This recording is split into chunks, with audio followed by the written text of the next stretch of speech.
일본 관료에 몸주며 위세를 떨쳤던 친일파의 부인들.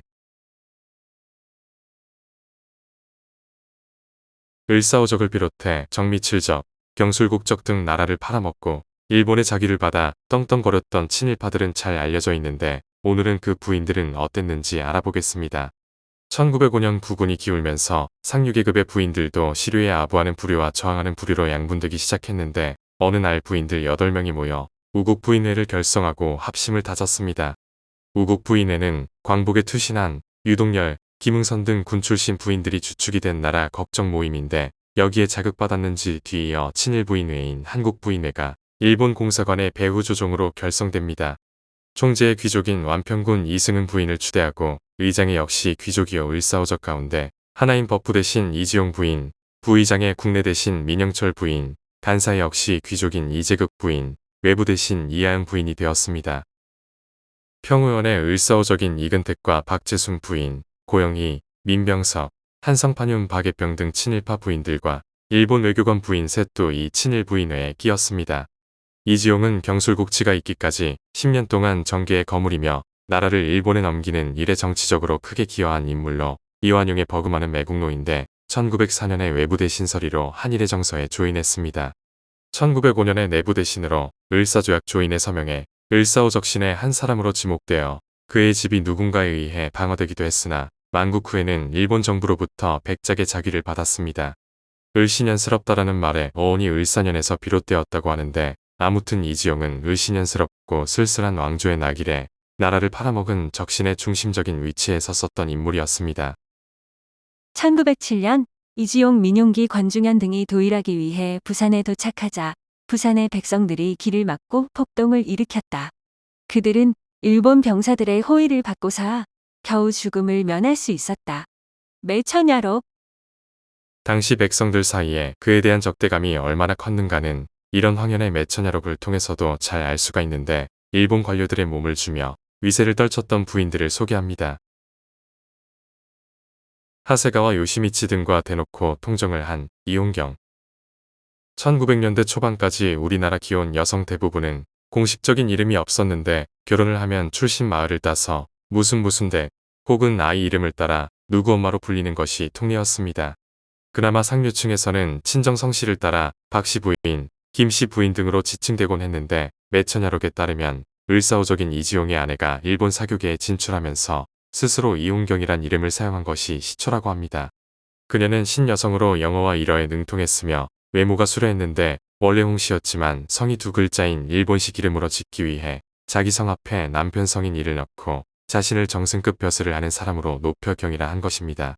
또 한복 대신 양장을 입고 다녔으며 인력거를 타고 갈 때 얼굴을 내밀고 담배를 피우며 의기양양하게 다녔다는데 사람들은 그녀가 지나갈 때마다 고개를 돌리고 눈을 가릴 정도였습니다.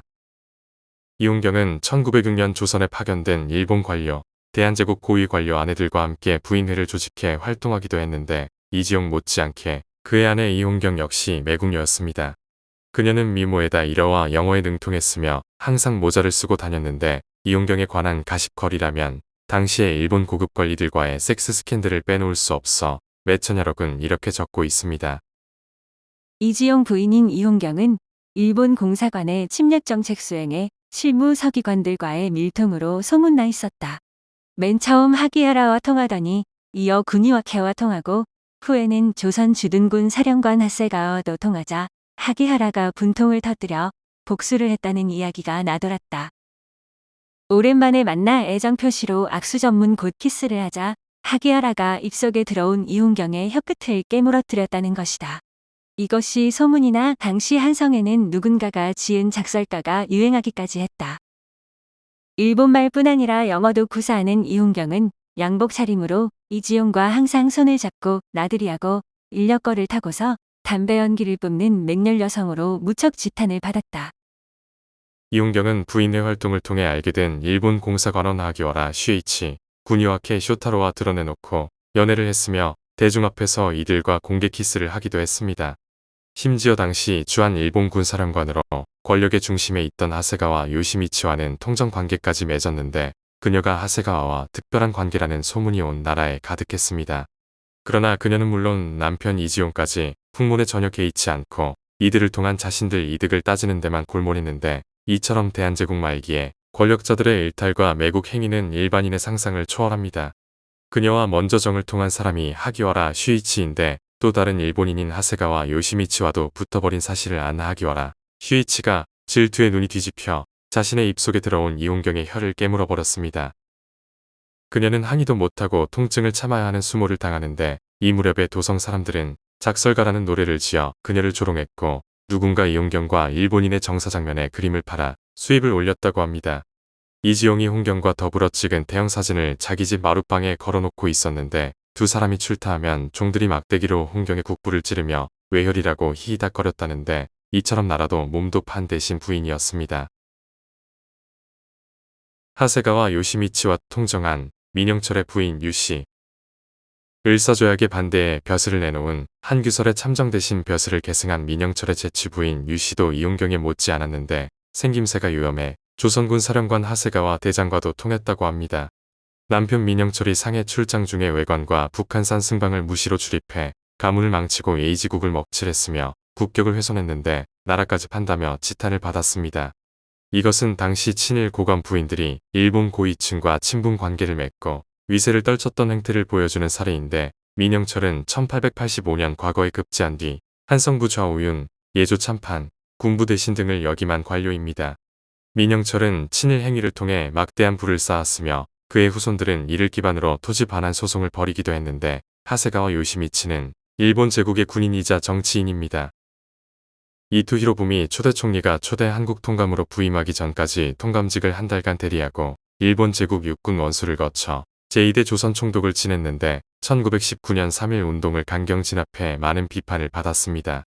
1916년 제2대 조선 총독에 임명된 하세가와는 전임 총독에게서 무단 통치를 계승했는데 당초 정치에 문외한인 군인 출신이라 노련한 데라우치와 달리 자신만의 통치 스타일을 보여주지 못했습니다. 그래서인지 3.1 운동을 강경 진압했지만 국내 역사책이나 언론에서 전임 총독인 데라우치에 비해 다뤄지는 빈도가 훨씬 적은데 데라우치와 달리 전임자의 행정적 자취를 답습한다는 수준의 평가를 받았습니다. 데라우치에게 절대적으로 복종하던 조선 총독부 관료들이 하세가와의 말은 따르는 척 하면서도 수면 아래에선 그의 명령에도 복지부동으로 일관했다고 합니다. 거기에 하세가와의 금전적 탐욕 때문에 부하 관료들의 불만이 축적되어 배신자 소리가 공공연히 나오는 판국이었고 이런 하세가와의 토색질 때문에 사찰 비용까지 삭감되었습니다.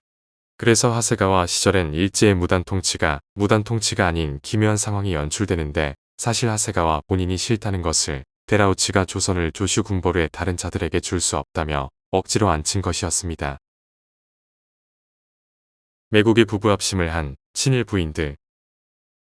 아래는 버프 대신 이하영 부인이 일본에 건너가서 한 일본 신문과의 인터뷰 내용인데 이것을 통해 친일 부인들의 당시 동태를 엿볼 수가 있습니다.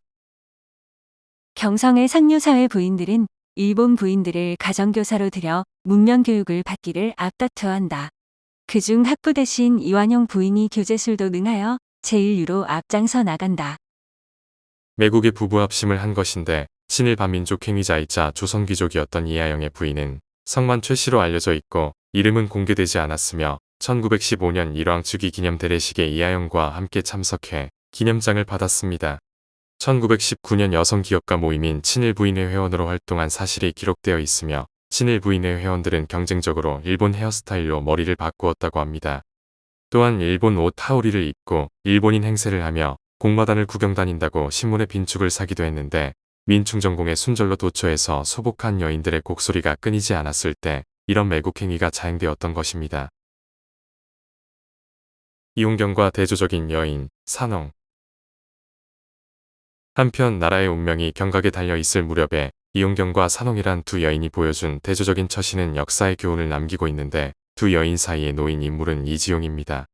이지용은 당대의 권세가이면서 부정한 방법으로 부를 축적한 인물로 온 세상 사람들이 앞다투어 그에게 재물을 바쳤고 일본과 합자해 북간도의 철도 부설로 사욕을 채우는 등 여러 이권에 개입했습니다. 그러나 이지용이 돈으로 사지 못한 일이 하나 있었는데 경상도 관찰사 시절에 산홍이란 기명의 진주기생에 빠져 서울로 영전할 때 산홍을 강제로 데리고 상경했던 모양입니다. 그리고 산홍에게 제물로 환심을 사면서 끊임없이 자신의 첩이 되어 줄 것을 요구했음에도 산홍은 이지용의 제의를 거절했는데 한 번은 그녀가 거절의 이유를 이렇게 밝혔다고 합니다.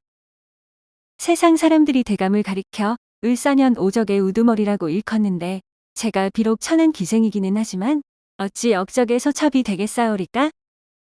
이 말을 들은 이지용은 대로해 산홍에게 폭행을 가했다는데 신분상으로는 천민에 불과한 산홍의 의로운 행동은 인구에 널리 회자되어 당시 사람들의 칭송을 받았습니다. 그녀는 논계의 후배임을 자랑스럽게 여기는 시를 남겼고 이 시는 오늘날 논계의 사당에 걸려 있는데 역사적인 인물로 높이 평가할 만한 여인이 아닐 수 없을 것입니다. 오늘은 일본 관료에 몸주며 위세를 떨쳤던 친일파의 부인들 이야기였습니다.